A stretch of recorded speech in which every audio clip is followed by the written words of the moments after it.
New day, new vlog. Tara samahan nyo kami sa Taal, Batangas para mamasyal. Matagal na namin kasing plano to eh. Siguro 1 linggo na mahigit. Ngayon lang uli natuloy. At dahil nga sa pasaway kami, dumiretso na rin kami ng Tagaytay. Akala ko sa Ferris wheel lang yung pinaka nakakatakot. Pero pagdating mo ng Tagaytay, sobrang lamig pala. Pakahirap nga pala ng daan pa uwi. Yung tipong hindi ka na talaga uulit. Lalo na pag sa Talisay ang daan. Pakarami sigsag na dadaanan at puro bangin. Mapapasigaw ka na lang talaga. Sus ko po apo, kasi anda kami. Yung tuwang nararanasan namin na palta na ng takot. Dahil nga sa sobrang excited na akong pumunta ng Tali, kumaldag muna ako. Ito naman paborito ko, charot. Hapon na nga ito, dali-dali na ako nagbihis. At syempre, excited na yan. Hindi na nga pala ako naligo niya kasi naligo naman ako numaga eh. Ay ganito lang talaga ako magbihis, mabilis. Lalo na pag oras ang usapan, ay talagang tinetreasure ko yung kung anong oras talaga ang usapan. Yun talaga sinusunod ko. At syempre, hindi mawala may wagang kaldag. O diba bagay naman, kahit maitim ako, puti pa rin yung paborito kong suotin. Asan ang mga ano natin? Ang mga kainin natin? Gora na. Hindi na ulit. Ready na tayo. Go, go, go, go, go. At dito ngay ready na yung aking mga kasama. 4 na tricycle yan. Pag hindi pa naman kami nagkasya yan, sa sobrang dami namin. Walang may iwan sa pamilyang to. At syempre bago naman muna kami umalis, pinagpe-pray ko rin naman na maging safe kami papunta doon at pabalik. Mas the best yun, di ba?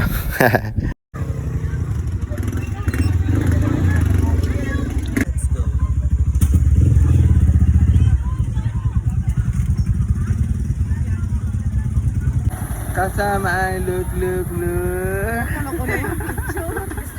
Pagkatapos nga ng ilang oras na biyahe, inabot na nga kami ng gabi dito sa daan. Kawawa naman yung mga bata, halos inaantok na. Pagdating talaga dito sa Tali, mawawala yung antok ng mga bata kasi marami silang makikita mga laruan na mabibili. At yun na nga, nakarating na kami dito sa Taal pagkatapos ng ilang oras. ramdam mo na talaga ang Pasko dito sa Taal, ay halos lahat ng street light ay may Christmas light. Pagkatapos ng ilang oras ay nandito na rin kami sa Taal. First time ko nga pala makita ang simbahan na ito. At dito nga pagkarating namin ay kumain muna kami kasi gutom na kami sa biyahe. Tukol na.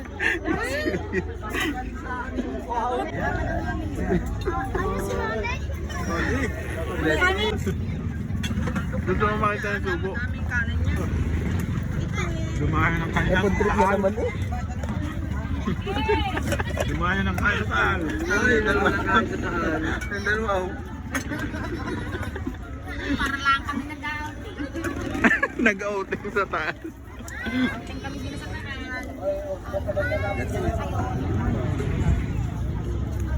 Ayaw. Hindi. Ano lang.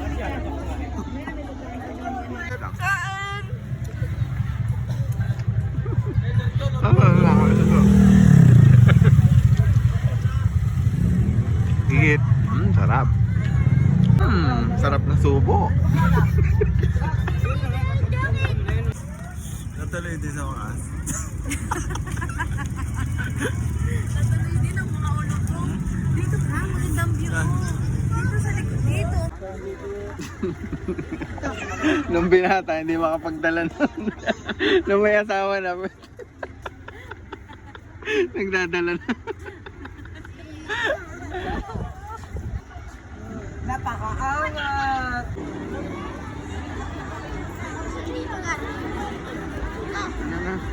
Shoutout ka pala sa Pogi Lamig.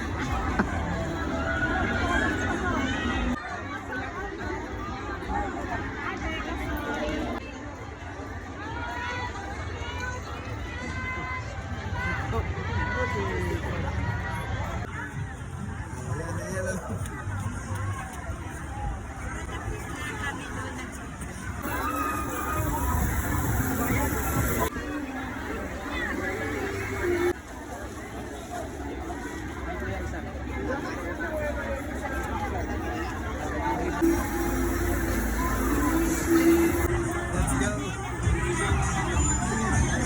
Are you excited? Yes! Of course!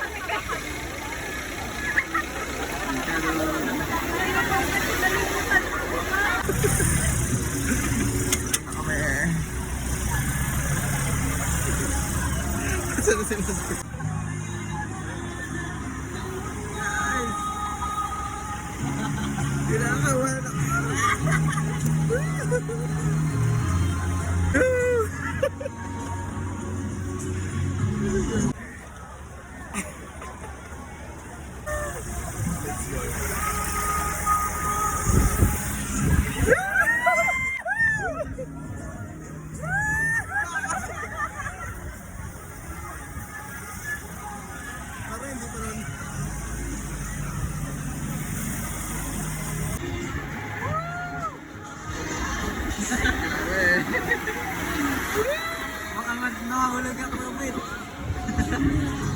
Ay, nabilis ka.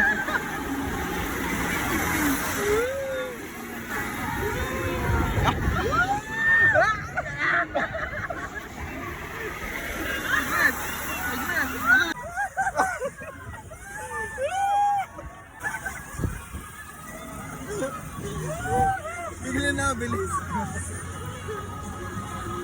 Tapos na? Tapos na.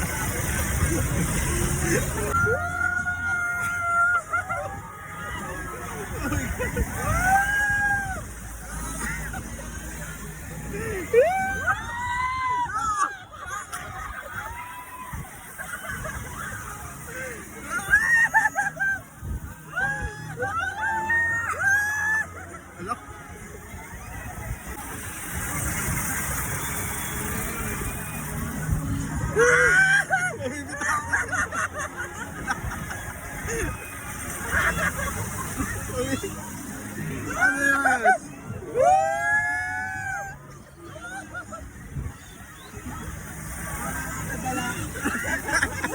Nakakadala.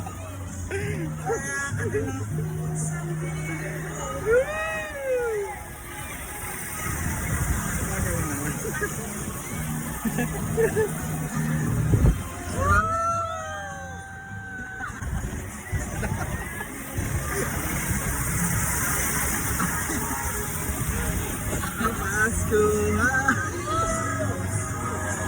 Let's go.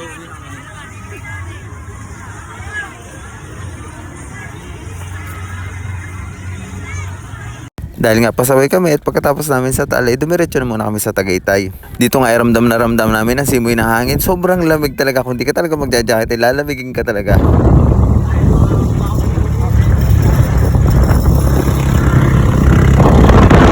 Hi guys, nasa Tagaytay na kami.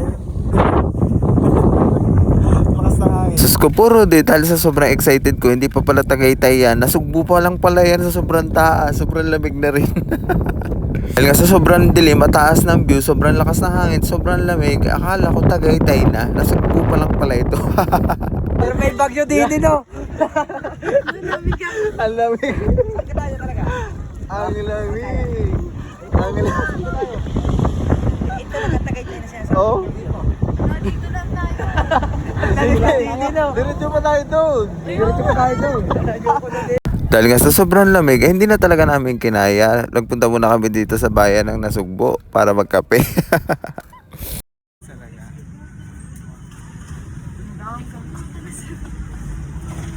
Kape muna kami. Coffee break. Parang mga badyo din Coffee break. Pagkatapos nga ng ilang minuto pa ay nakarating na rin kami sa wakas dito sa Tagaytay. Sobrang lamig, sobrang hangin, sobrang sarap sa pakiramdam. Pagkatapos nga nagpicture-picture muna kami para may remembrance kami. Sulit yung mga nilalamig. Sulit ang mga nilalamig. Ano, nasa na yung isa? Sulit. Bumaba ka dyan, ayaw mo.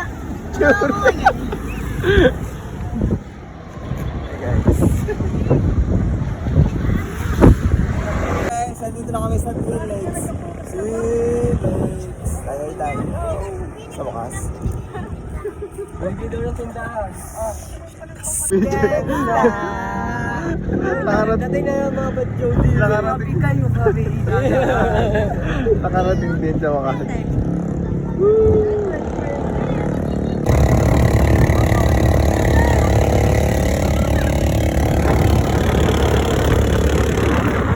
Ay sa wakas, sumakses din kami pagkatapos ng mahabang oras. Pero hindi pala dito natatapos yung kalbaryo namin. Pagkatapos ng kasiyahan namin, dito pala mag-uumpisa yung sobrang hirap na daan pa uwi. Dahil nga hindi namin alam pa uwi, gumamit na lang kami ng Google Map.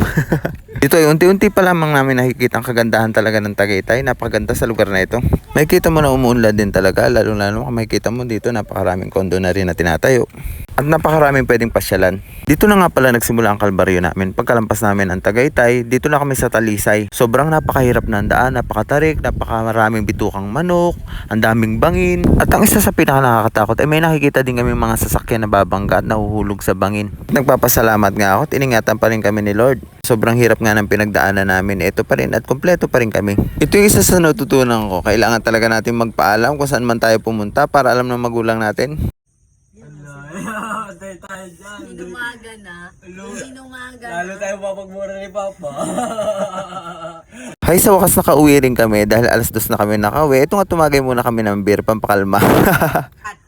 Shots. Hello guys, welcome to my vlog. O mga G. O mga Gengo. Yun lang, maraming salamat sa panonood. Please follow, like, and share. See you on my next vlog.